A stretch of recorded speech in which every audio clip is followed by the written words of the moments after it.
Hello and welcome to On the Record with me, Shireen Bhan. Joining me today is a guest who's decided to make a move from Mumbai to Kerala to head Federal Bank. And he's now put out his strategy for growth as far as Federal Bank is concerned, Breakthrough 4.0. Joining me to talk about that in his first interview after taking over as MD and CEO is KVS Manian. Mr. Manian, many thanks for joining us here on CNBC TV 18. It's an absolute pleasure to have you join us. I know you like to run marathons, but it's a pretty long one, right? From Mumbai to Kerala. What made you want to do this? Thank you, Shireen, for having me here. Pleasure to be here today.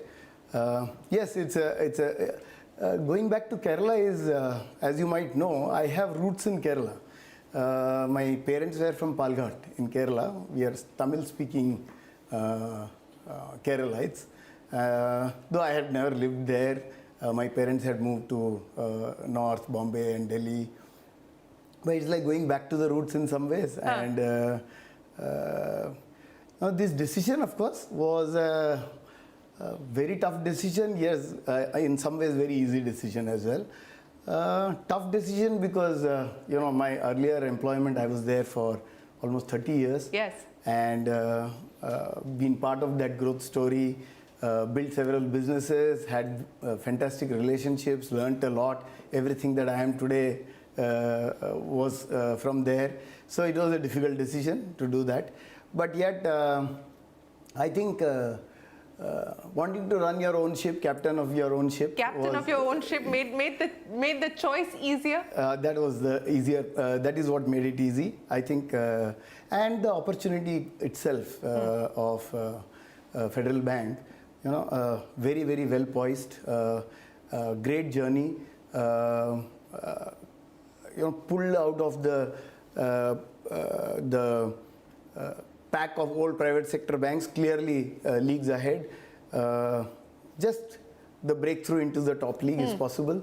That story excited me, and I am, I am a kind of person who needs to come to work every day with a spring in my step, wanting to do new stuff. And I thought this was a very exciting opportunity. Well, speaking of the exciting opportunity and the breakthrough, you're no stranger to working with tall personalities, whether it's Uday Kotak or, of course, the man that you took over from Shyam Srinivasan. And you take over a bank that had its best performance in 2024. So in that sense, you're coming in at the right time for the bank, but perhaps a more challenging time as far as the industry is concerned. Mr. Kotak says that, the Goldilocks period for India's financial services sector is perhaps behind us. So as you talk about breakthrough, how worried would you be about the external environment? Yeah, so in some sense, the environment, downward interest rate cycle is always not so great for banks, right? Because especially after the regulatory requirement to benchmark many of your loans to repo, it's always a more challenging environment. But I do see the credit environment that we saw in the last 1 year improving as well, right? Hopefully, in a quarter or two, we see the end of that poor credit cycle on unsecured loans and things like that. So there is some positive, some negative, but yes, there are some headwinds for the sector. I understand that. Having said that, I'll put it in two ways. One, banks with Federal is a 1.3% market share bank, right?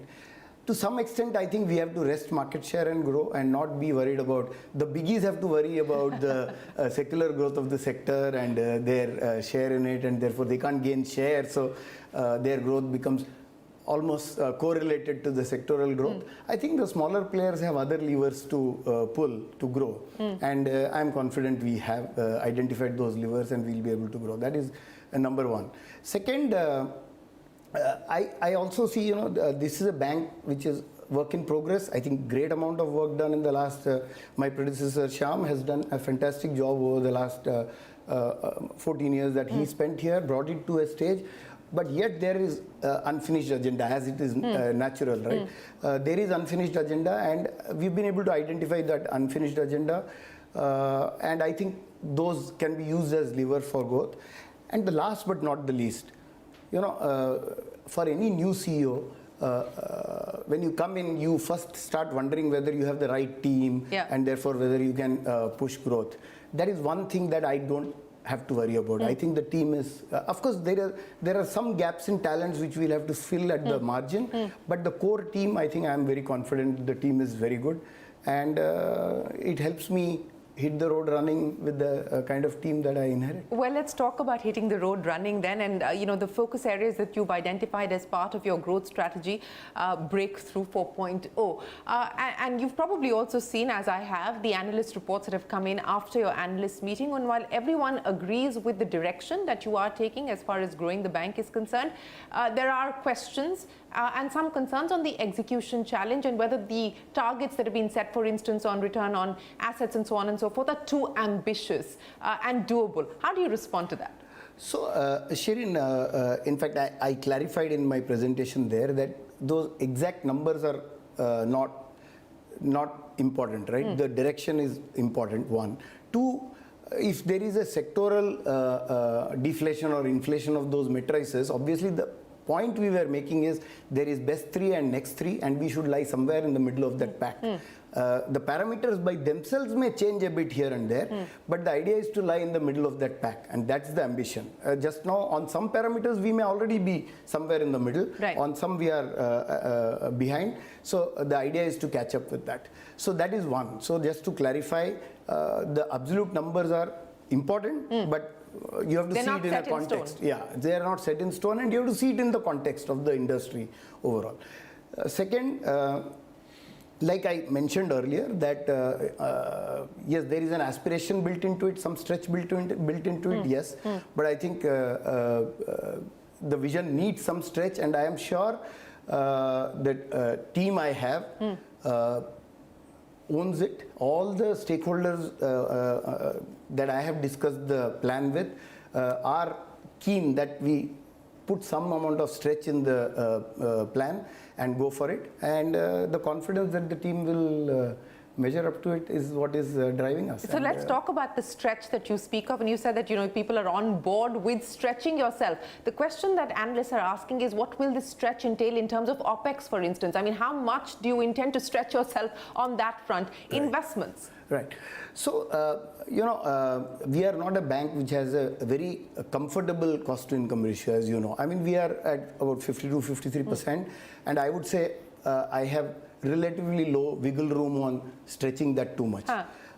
So therefore, we'll have to follow a strategy where we grow our revenues and put on costs in tandem. We'll have to pace them reasonably equally, right? I can't just put all costs in advance because, like I said, 53, I can't stretch it too much. So, and I do think there are levers that we can use to push our revenues as we add on costs. And of course, to some extent, this is a 3-year plan, and we will pace ourselves in a manner that we keep control of our parameters and do not run away with too much investments in the beginning in the hope of getting revenues. We will balance ourselves. Well, yes, so more restrained in terms of the kind of spends that you envisage. Yes.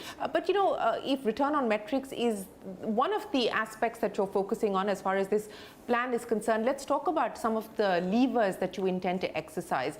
And talk to me about what you intend to prioritize. One, of course, is the aspiration of becoming a universal bank. Right. When you talk about expanding the franchise, for instance, right. What can we expect in the next 3 years realistically? You talk about 400 to 450 branches being added on. That's more than you've done in the decade gone by for Federal Bank. Right. So, prioritize for us what you intend to focus on. Right. There is core part of the business and there is the universal bank ambition, right? So obviously core part of the business gets priority over the universal bank ambition. So in terms of prioritizing, that is one kind of prioritization. Second type of prioritization is, like you said, about the growth in branches. Obviously, we are not going to do in the first year out of the 400, 450, we will pace that slightly relatively more back-ended than front-loaded, right? We don't want to, for the reasons I already told you, that I don't want to change the cost to income dramatically initially. So I also feel that there are enough levers. For example, I have talked about it in my strategy. Our current account business, I would say if you take our CASA ratio, the broad breakup is 24-6, right? 24% SA and 6% CA. I would say You're making it sound almost musical now. the 24% SA is not is fairly in the right zone vis-a-vis the peers, right? More or less, Right. give and take here and there.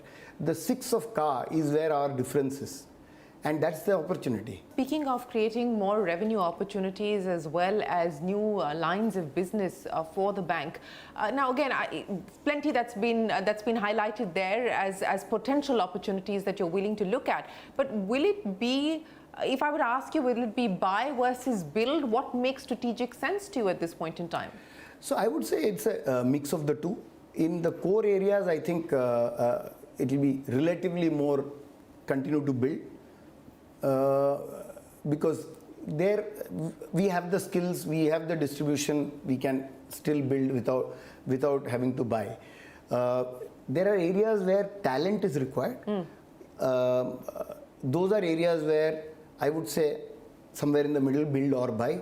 And there are areas where clearly which are outside the core strength of the bank. Let's say we talked about the universal bank area. Let's say if we have to think about as a universal bank in terms of brokerage or AMCs, these are completely different skill areas. So yeah, so there will be. So that's likely to be the area where you consider inorganic opportunities. Yeah, having said that, inorganic is my later priority. I would initially build core areas, get the bank on a stronger footing, create a better currency of the bank, and then look at inorganic. But yes, in principle, what you're saying is right. Yeah. So, you know, if you were to look at the margin roadmap that you've laid out for us, and you kept talking about how you intend to juice out existing parts of the business, Yes. you know, what's the expectation then, given also the external environment as well as what you have the ability to do and re-engineer within the business? Yeah.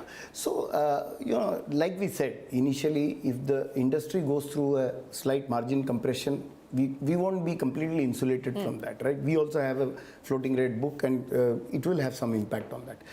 The idea is to, of course, that downward impact has to be buffered by things we do, which will increase. So therefore, can we fall lesser than otherwise we would have fallen, right? So, and like I said earlier, look at benchmarking yourself in the middle of the pack.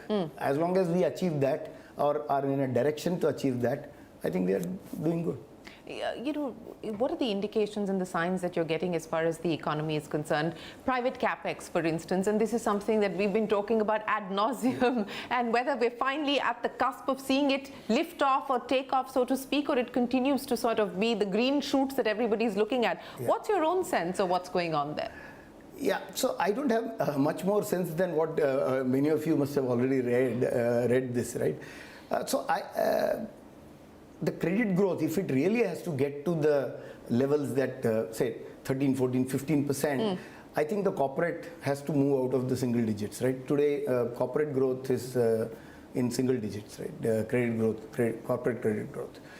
So I do think that you need that to kick in before the credit growth numbers can look healthy. Having said that, if you ask me, do I have a better sense than you have? Not really. I do think that we are at the cusp of it. I do think there are enough noises around the possibility that it might turn around in the next 2-3 quarters.